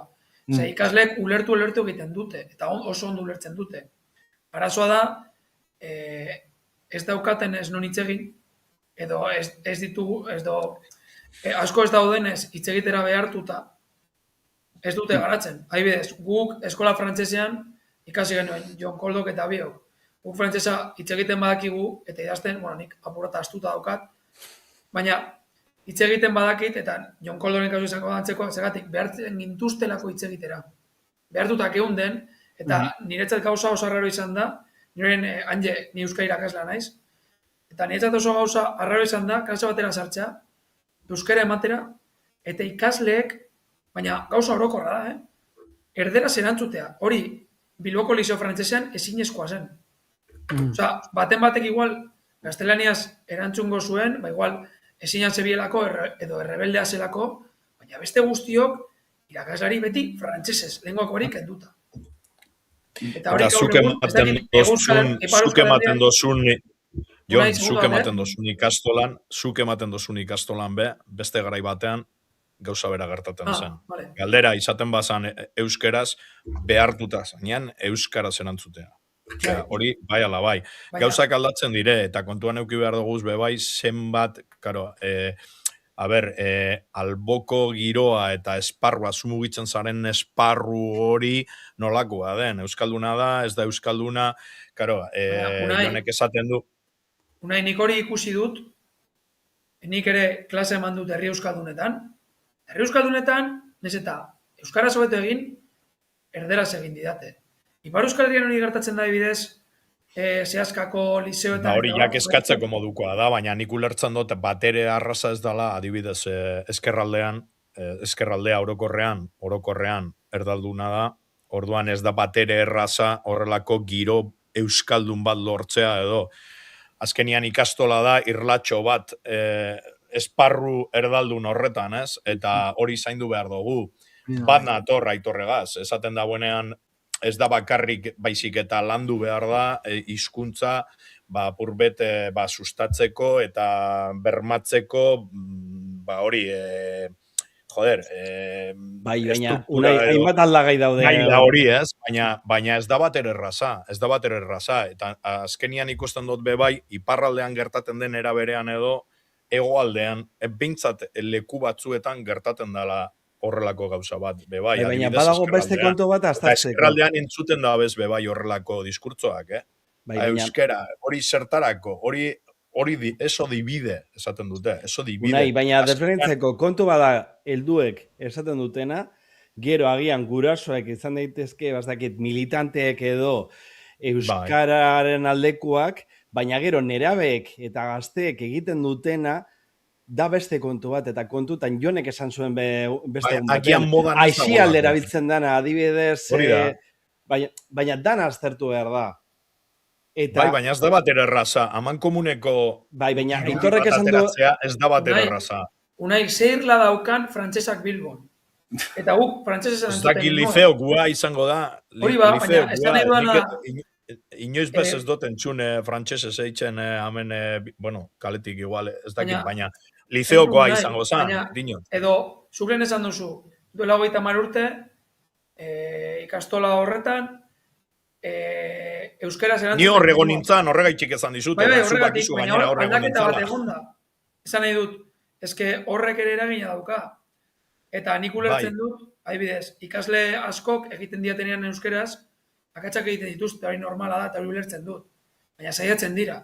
Kontua beste batzuk, saiatu ere ez direla egiten. Hori da arazoa. Eta hori da, nik uste dut lehen gertatzen esena. Eta hori da nietzat zalatzeko modukoa. Ez dakit, Ipar Euskal Herrian egoera berdina den. Nik uste dut Ipar Euskal Herrian agian handiek zuzenduko nago, baina hemen ikastoletan ikasi duten gehienek kontzientzia bat bazutela euskararen inguruan. Oso kontzientziatuak zeudela. Gaur egun hori pixka bat aldatzen ari da. Hainbat famili ez horren euskaldun jatorriz aurrak sartzen dituztelako ikastoletan eta agian zerbait hori etorri garen ez Euskal Herrira bizitzera aurrak ikastolan sartzen ditut, euskara ikastezaten eta bar, beste batzuek agian familian izan zutenak eta galdutenak, baina garai batean duela urte batzuek egiezan agian euskararekin atxikimendu oso handia zuten jendea sartzen zela ikastolara.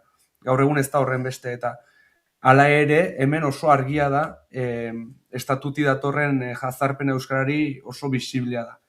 Tengabe borrokatu behar delako azterketak euskaraz egin behar izateko, eta gutxi gora bera, Ego Euskal Herrian frankismoarekin gertatu zen bezala, derkizkunde bat egon zela, parean zenuenak ikusten zenuelako oso jazarpen argia egiten zuela, hemen agian egon daiteke euskaldun erresistentzia, mini-erresistentzia, mini-mundu hori, erresistentzia hori egiten duena.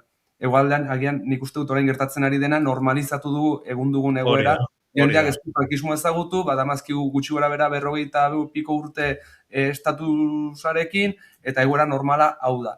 Eta orduan hor bihurtu dugu zapaldua, nolabaiteko elitez lanpostu publikoetara iristeko hizkuntza behar da, eta ez da zer da bestea. Hizkuntza eskakizunekin gertatzen da. Horreko mezuak arriskutsak izaten dira, Nola? Arriskutsuak izan daitezkela horrelako mezuak azkenean elite.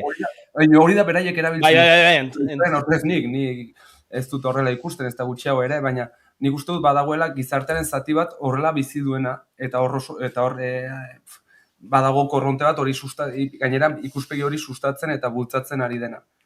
Eta hemen adibidez, ez dut esango euskera esaten dutenik, ez da gutxiago ere, elite bat egiten zaituenik, ez da hemen urrundago hortatik, baina bai badago lehen oso kontziente izan zenik jendea joaten zen ikastolara, orain nik uste dut hori zabaltzen ari dela, asko zere datuago dagoela. Bai, nik errango nuke kontzientzia hemen ari dela pizten, gero eta gehiago, eta aldiz, euskara maila apaltzen ari da, hori bai, segur.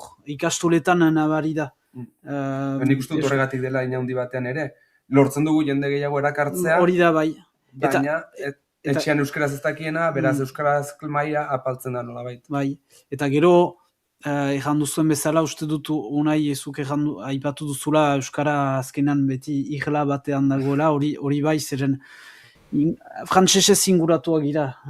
Frantsesak eguneroko bizian agertzen da zerbitzu publikotan denetan, eta frantsesera terreski pasatzen gira, nire lanean France 3 Euskal Herrin telebista publikoan gehien bat frantses ari gira, naiz eta beharrik lankide euskaldunak baditudan, eta kontzientzia honi esker euskaraz ari gira ere, eta biztan dena atxikimendua baitugu ere euskararekiko, baina gero eta frantsesak gero eta eraginak gehiago badu ere, gure eguneroko bizian. Eta gero badira persona edo kategoria desberdinak batzu, kontzientzia azkarragoa dutenak eta beraz euskaraz gehiago hariko direnak, eta beste batzu, ez direnak Adibide moduan, ez zue jakiteko, adibide moduan askotan jarri dute adibide bat, nire herrian nintzan, el nieto de frutu la vasca. Eta Euskal Herrian, dinot, neure amoma frutu zuen izana, eta ni nintzan, beraren iloba, pero el nieto de la vasca, ulertzen? Osea, hori kontuan hartzeko, dinot, kontuan, karo, eske jonek esaten du, gaurko egoera nolakua den azaltzen du, ez? Vale, eta bat nator bere azalpenarekin, ez? Baina nondik gatozen bebai begiratu behar dugu, bebai. Eta ez da bat ere erraza eskerraldean, eta nik gogoratzen dut oso ondo, ja adina, behira ze kolore daukan buruan edo.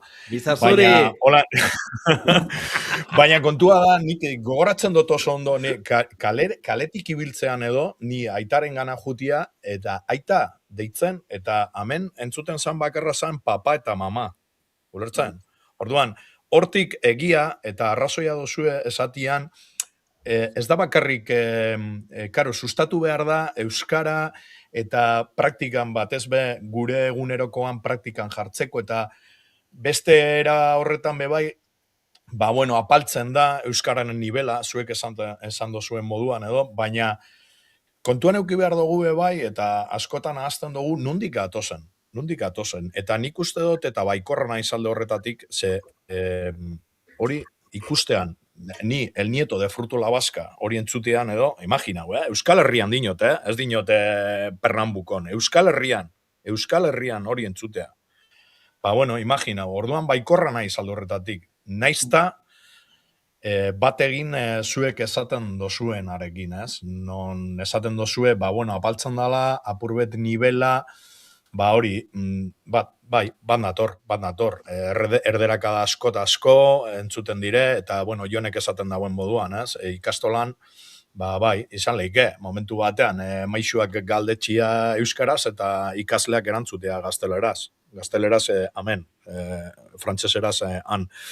Ez dakit nola landu behar da hori, baina uste dut gatozen lekutik bebai, kontu eduki behar dugula bebai, Nik uste dut hor, ala ere, badagoela diferentzia handi bat Ego eta Ipar Euskal Herriaren artean. Ego Euskal Herriak, batez ere Gipuzkoak eta Bizkaiak industrializazio handi bat bizi izan zuen, kanpoko jende asko etorri zen, eta horrek asko markatu du hizkuntzaren egoera ere Ego Euskal Herrian.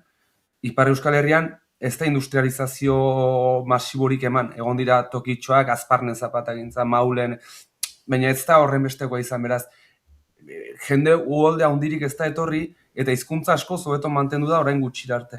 Duela 50-60 urte, Lapurdi barnealdean, Baxena Fronda Zuberoan, biztanleriaren portzentaia oso altu bat euskalduna zen. Eta hor bi belaunalditan galdu dugu ia dena. Adibide bat jartzeko, nire lankide bat, Thierry, berak ez daki euskara, eta bere amatxik, urepelekoa, bere amonak, etzakien frantsesa. Bera aurra zenean, berak, ezin zuen bere amatxirekin hitz egin, hor, salto horretan, bere ama eskolara endaiara bidali, eskolara endaian astoaren pare jarri etzakielako frantsesa, tortura psikologiko egin eskolan, eta bere aurrek hori pairatu ez ezaten, bere aurrei etzien euskara irakatsi, baina bere amak etzakien euskara gauza bera gertatu zen. Hemen euskar beranduago gertatu dira, eta bat zion diferentzia bat gainera. Hemen, nolabait, Espainiar imperioak gainberazoi joan garaian, Ego Euskal Herrian bat zuten izan zen gaitasuna, behintzat, nolabaiteko instituzionalizazio bat, eta mantentzeko, nortasun bat, ekonomikoki ere garatuagoa zegoen, eta independentzia gehiagoa zuen. Hemen, bai gertatu dena da. Eta aipatzen duzu industrializazioa, gertatu da ere Frantziako politika eta nahitara egina izan den politikaren ondorioa izan da hori guztia ere. Ze hori lehen mundu gerlan eta soldaduak behartu zituztelarik gerlara joatea, euskara utzi behar zuten, dena frantsesez, eta gero eskoletan ere inposatu dute bortizki frantsesa. Eta gainera jarri, hierrian jarri, joen horre moktola patri, gainera jarri. Hori da, bai. Eta debekatu soziologiki. Eta gero mentalkire bazuen pixua, ez? Esatu bezala, Espainiar gainberaz joan imperio bat izan zen, da Frantzia justuki irautzatik goiti potentzia internazional bat bihurtzen da. Hizkuntza frantsesa da diplomaziaren hizkuntza, eta horrek ere psikologikoki kriston indarra zuen. Zuri frantses batek asto bat zarela erraiten badizut, hau da diplomaziaren hizkuntza eta bar, batean, eta Euskaldunek, Euskal Herrian beste modu batera bizi zen hori, ze egia da imperioaren, Espainiar imperioan Euskaldunek bazuten ere arabateko pisu bat, komertzio mailan, nik uste dut beste realitate bat zela. Hori Bizkar Soro filmak hori nire ikuspegitik naiz aditu horretan, eraz ez nez gehiago sartuko. Bizkar Soro filmak hori mekanismo hori guztiak erakusten ditu. Biziki ongi, eskolatik nola egin zen eta gerlak ze garrantzi izan zuen hemen Euskara deustezteko eta bar, hori Bizkar Soro biziki ongi lantzen du. Dena den, nik gauzat esango dut baikorrak izateko. Bai, bestela jai dakago. Bitu, eta hau da, baina nik uste dut Frantziako hizkuntza erregeen artean euskara izango da ondoen dagoenetako bat, Nik esango nuke katalanera baino beto gaudela, Iztun kopuruan ez dakit, baina erabieran bai, Ez da, nintzen galdera irakurtzen hemen. Ezagutzen da iparraldean Nafar erresumaren historia eta Frantziar irautzaren eragina euskararen galtzean. Gutxi.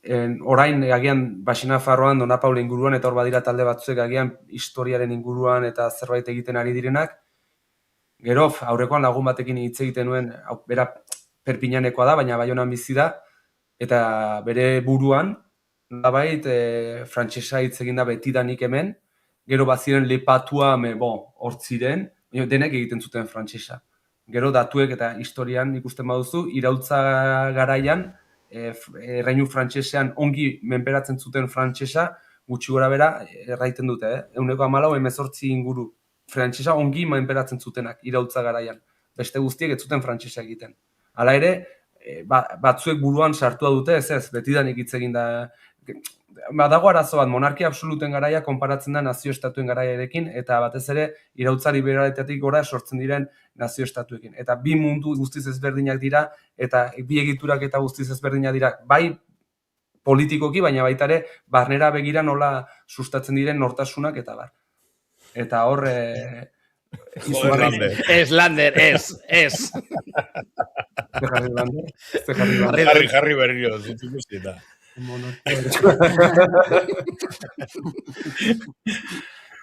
Esan behar da, Nafarroako erregea Borboiak izan zirela. Frantziako erregea zan, Nafarroako erregea Frantziako erregea zan. Egi izan zen joan zena, eta gero, esan behar da, Engiren semea zen uste dut Louis XIV, okerrez benaiz, eta haren semea izan zen, etorri joan zen Espainiara 1700 urtean. Beraz, azkenean, hor duzunea balin, hor da erregi jarraitzen du, orain Felipe VI da bere oinordekoa. Beraz. Eta bestea oin dago, Abu Dhabin dago, hor galduta. Aita bai. Bueno, ez dakite gaur ez gara inbeste luzatuko, da eskertzeko hemen gure artean Aitor eta Anjeren partartzea, eta nahiko interesgarria, eta ez dakite azken galderaren bat egin nahi duzuten, behintzate amaitzeko, ze luzatu daitezke. Nik badaukat bat, Anje, zuretzat, zuek zelan ikusten gaituzu hortik? Ostras! Galdera ederra da hori, beti gauz alderantziz begiraten, eta handikona nola ikusten gaituzte. Hori, benetan, Ze beti ari gara beldurrik gabe, zuek ikusten gaituzu. Nik ez dut begirada berezirik, orokorki oso Euskaldun bezala beti, ez dakit, egoaldera joaiten naizelarik izan Gipuzkoa, izan Nafarrorat, edo, dependitzen du ze herritara, baina, edo Bizkaian, badakit Euskaldun bezala ongi sendituko naizela, zeren beti aurkitzen handut Euskaldun bat. Erreski, iparaldean ez da ez da ala. Eta hegoaldean, ba, ez dakit, naiz eta ez dugun behar bada euskalkia edo, euskara batuak lotzen gaitu, eta azkenean beti euskaraz hasten naizelarik hegoaldean, eta bada olako zubi ahemanak, ez dakit, oso aheman bereziak sortzen dira. Eta nik hori beti aipatzen diet nire lagunei baditu lagun batzu ez direnak euskaldunak, ikasketak Bordalen egin nituen, eta Euskal Herria iparraldea ezagutara zinelarik, eta ibili ginen ere Donostian, eta ikusi zuten bai azkenean ohartu ziren euskaldunek populu bat osatzen ginuela, eta hori, ez dakit, bai, nik beti senditzen dut familia bat garela azkenean. Eta, gero denok baditugu, badakit bat direla, nola jaiten dago, klixe edo auge iritziak, hegoaldetik badaude iparraldeari begira, baina guk ere izaiten handitugu hegoaldeari begira, niko auge iritziak baztegeratuzten ditut, eta ez dut ikuspegi txarrik, azteko hori segur. Eskertzen da. Txarrik ez eukitzea, inot. Gero, berak esaten duenari helduta, nik uste dut euskarak hizkuntzak batzen gaituela, eta hori dela gauzarik ederrena. Ez da ber gauza hitz egitea euskara ez dakien pertsona batekin, edo euskara dakien pertsona batekin. Eta hori beti da nik esan izan da, azkenean hizkuntza euskaraz egiten dizun pertsona bat, azkenean zurea sentitzen duzu, eta hori mantentzen da.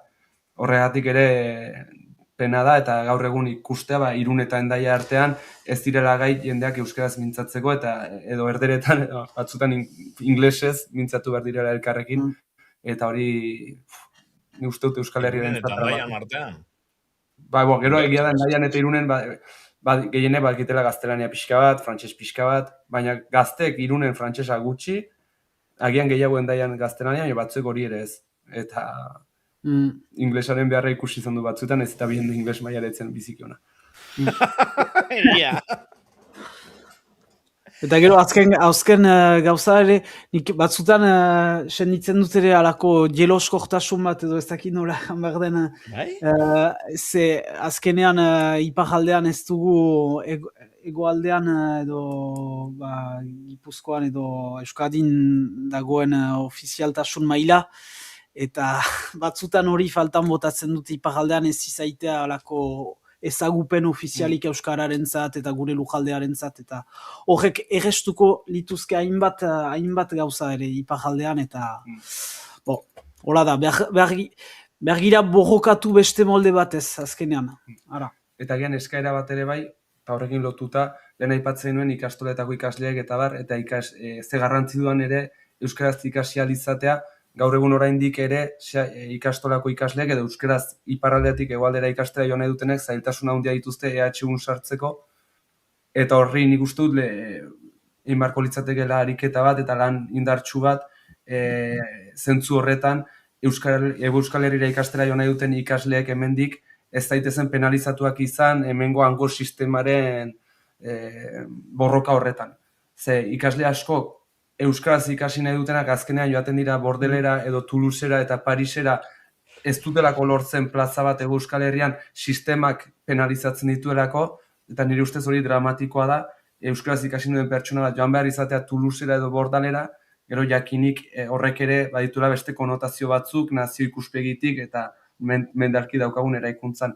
Eta bukatuko dut pixka bat errobik erraiten zuenarekin, ze kutsa zozoa, frantsesteko tresnarik hoberena telebista, guk telebistan lan egiten dugu biok, baina hor egia da frantsesteko eta espainoltzeko tresnak direla horiek ere, zaiatzen gira bestera ere izan daitezen, baina gaur egun nik uste dut unibertsitatea eta eskoletan iparraldekoak hegoaldera eta hegoaldekoak hona etortzea, elkar ezagutzeko eta zubiak eraikitzeko, hori erreztu eta landu behar dela. Hori ez nekian ni unibertsitatekua. Hori noren eskuetan dago hori? Hori Espainia eta Frantziako gobernuko eskuetan dago, edo Euskal Autonomi, adibidez, Euskal Autonomi edo ez dakit Naparran, edo hori noren eskuetan dago hori? Dino, zer da, diferentia bat, bastakit, Agian kurrikulonetara begira, kurrikulumak izango dira, gehien Baina bat. baina noren eskuetan dago hori. Kontua da, Dino, ez dakit, galdetzen dute ez dakidalako. ezberdin egiten direla puntuaketak hango selektibitatean eta hemengo basoan. Orduan, hor dago nik uste dut gakoa, hor puntuaketa horretan. Aitor, nik basoa, zukondo dakizu, nik basoa daukat, Badakit, bai. eta guri konbalidatu egin ziguten. Baina horre orain badaude ezberdintasunak. Eta arazoak izaten ezagun desente ditugulako, eta horre egontzen gainera ariketa bat, desmartxa bat hori sustatzeko, eta egontzen gainera horre lanketa bat egintzen, eta urteren batzuen maigainen egontzen gai bat izan da, baina nik uste nuen pixkat aurreratu edo entzinatu zela, duela gutxi batek errantzidan bere alabak Gasteitzera joan nahi zuela, eta ikasle batek berak ere errantzidan nola puntuetan eta badiren oraindik diferentziak eta penalizatzen dituen horrek ikastea joan alizateko EHU-ra. Eta hori nik uste dut herri bezala egin beharko genuken ariketa pontete badela, handiek esan zuen bezala, hemen oraindik ez dagoelako euskara ez da ofiziala eta askoz aukera gutxiago daude hezkuntza profesionala euskaraz egiteko eta alde neurrian erraztu behar da jende hori hezkuntza bermatzea euskaraz. Ikasle gero eta gehiago nahikeria dute, gogoa dute hegoaldearat joaita. Ni nire garaian dola 20 urte, basoa dola 20 urte ukanua. Eta ikastola nintzen eta garai hortan kasi gehienak joaiten ginen Frantziako hiri handi batera, Bordelera edo bai. Ni hortaz oso konten naiz, zinez urte bikainak pasa ditut ere Bordalen eta bainan damutzen naiz ere bederen urte bat edo bi ez pasa izana hola hegoaldean. Eta pentsatzen dut hori aberastasun bat dela bai Euskaldun guzientzat bai, Euskal Herri guzian ibiltzea eta agian ere atzegira joatea eta ni konten naiz pertsonalki Frantzian ere ibili bai naiz eta nortasuna gai komplexua da azkenean, ez?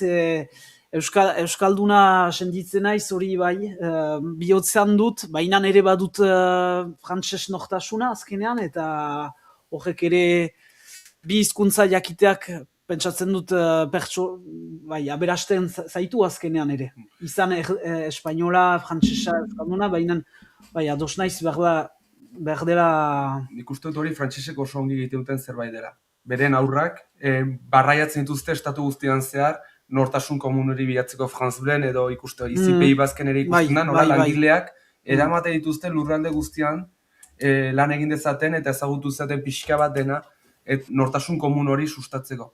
Eta nik uste dut horretan Euskaldunak ez girela bat ere jaioak eta askoz gehiago nahastu beharko ginela eta ez dugula bat ere hori egiten eta gure xokoan gaudela.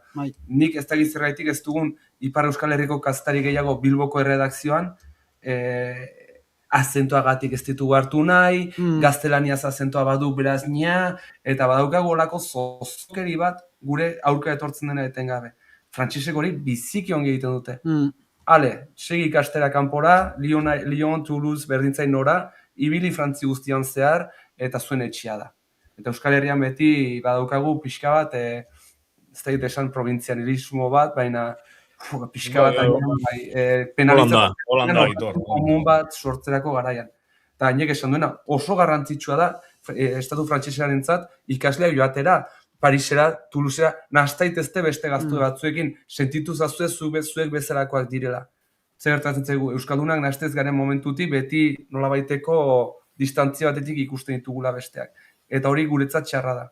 Nastu behar gira gehiago ikusteko ez Euskaldunak gara. Eta berdinak gara. Hori Frantziak eta estatua duten herrialde gehienek, Espainiak ere, oso ondo egiten duen zerbait da, baina batez ere Frantzia. Nik uste du Frantziak askoz ere hobeto jokatzen duela karta hori. Hor sortu daiteke bekaren bat. Bai. Ez da gitzen den formula, baina... Ez da gitzen izen jarri, baina... Ez, baina horrela egitasmoak beharrezkoak dira, eta politak dira. Edo adostu, basoa zuzenean, selektibitatearekin hori konbalidazio bat. Horrek harritu nau, ze... Bai, baina landerrek idatzi du hor Parisera berak egin zuela, Bai Parisen. basoa eta Espainiako selektatea. Bai, baina gero nire lehengusu nagusiek ere egin zuten hori. Baina gure kasuan, gurean, konbalidazioa egin ziguten eta ez dakit zelan egiten zuten, baina gainera guri ateratzen zitzaigun alde. Basoa kompletoa delako, guk kagotzartean nota hobeak geneuzkan. Horregatik, harritu nahi esan duzuenak, eta gainerik esan gurenik kuadriako batek ikaizuela Donibane Loizunen, han atera zuen basoa, zuk Aitor ezagutzen duzu, eta esango nuke ez zuela beste azterketarik egin behar izan, galetuko diot badazpada. Aldatu da, ordutik legeak aldatu dira, eta baixo aldatu da, eta orain ez zein izan den zehazki aldaketa, baina badakit aldaketa horrek oraingo ikasleak penalizatzen dituela. Ze urtero kexatzen dira horri buruz. Bai. Horregatik ezagut Kampaina harritu bat nagoela. egon da orain dela gitxi. Eta azkenean, zuk aipatu duzun Aitor, azkenean ezagutza beharrezkoa da, bai ikasketan, bai lan munduan, edo bestela aisialdian. Eta horre lotzeko, aipatu duzute bi kontu, bata filme bat, eta musikaldetik errobia, orduan, zakite zeo zer gomendatu nahi duzute, gien bat hemengokoek Ipar Euskal Herriko musika talderen bat? adibidez.